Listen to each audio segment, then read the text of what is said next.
اچھا یہ بھی بہت اچھا کیا، چلو یہ بھی بات ہے، بہت بڑی یہ بھی بات ہے جس سے بڑے لوگ دھوکہ کھا گئے۔ یعنی دین آدھا حضور دے کے آدھا خلفائے راشدین دیں گے، پھر جو اعلان ہوا تھا کہ آج دین میں نے مکمل کر دیا، وہ جھوٹا اعلان تھا۔ سورہ مائدہ غلط تشریح حدیث پاک کی کرنا، آپ بھی سمجھیں دوسرے بھی سمجھیں، توبہ کریں۔ کوئی خلفائے راشدین پر نہیں چھوڑا گیا کہ وہ دین مکمل کریں گے، دین حضور پورا کر گئے۔ اور یہ جو کہتے ہیں ہم خلفائے راشدین کو مانتے ہیں، یہ بھی جھوٹ بات ہے۔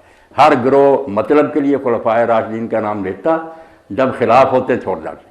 اب حضرت عمر رضی اللہ کہتے ہیں جو آدمی گم ہو جائے اور کوئی خبر نہ اس کی ملے، نہ کوئی خرچہ بھیجے، تو 4 سال کے بعد وہ عدالت سے یہ ڈگری لے لے کہ وہ مر چکا۔ 4 مہینے 10 دن گزارنے کے بعد وہ نکاح کر لے۔ امام مالک اس کو مانتے ہیں۔ ابو حنیفہ کہتا ہے یار عجیب بات ہے، کیوں نکاح کر لے؟ نکاح پر نکاح کرانا چاہتے ہو؟ 4 سال خبر نہیں ملی تو یہ یقین ہے کہ مر گیا؟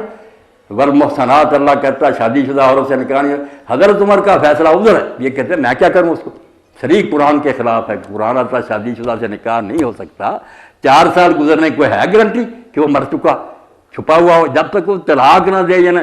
تو میں نے یہ مثال اس لیے دی کہ یہ خلفائے راشدین کا بھی ڈھونگ رہتا ہے، وہ ہر آدمی اپنی ضرورت کے لیے خلفائے راشدین خلاف ہو تو چھوڑ جاتے۔ اب حدیث کا کیا مطلب؟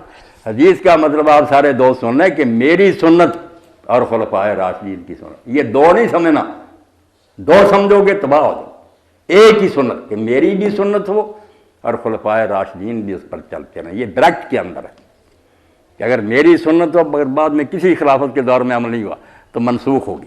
سمجھا جائے گا کہ اگر یہ سنت ہوتی کوئی خلیفہ راشد تو عمل کرنا۔ پلے باندھے یہ امام شاطبی کہتا تم کہتے خلیفوں کی سنت الگ ہے، اس کو کون مانتا؟ کتنے فیصلے حضرت ابوبکر نے کیے، حضرت عمر نے رد کر دی کہ میں نہیں مانتا۔ نہیں، یہ خلفائے راشدین اگر وہ سنت پر رہیں جو حضور کی ہے، حضور کی بھی ہے، بعد میں خلفائے راشدین کے دور میں بھی رہی، تو یقین ہو گیا کہ یہ سنت منسوخہ نہیں محکمہ قائم ہے۔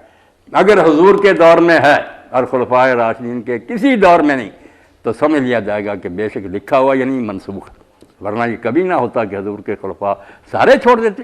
یہ حضور کی سنت کو جانچنے کے لیے کہ یہ قائم ہے یا منسوخ ہے ایک معیار ہے کہ خلفائے راشدین کے دور میں بھی نیا نہیں۔ یہ آپ نے حوالے لینے ہوں گے دوں گا، یہ نہ سمجھے دین تباہ ہو جائے گا کہ خلفائے راشدین اپنا دین چلاتے رہیں گے۔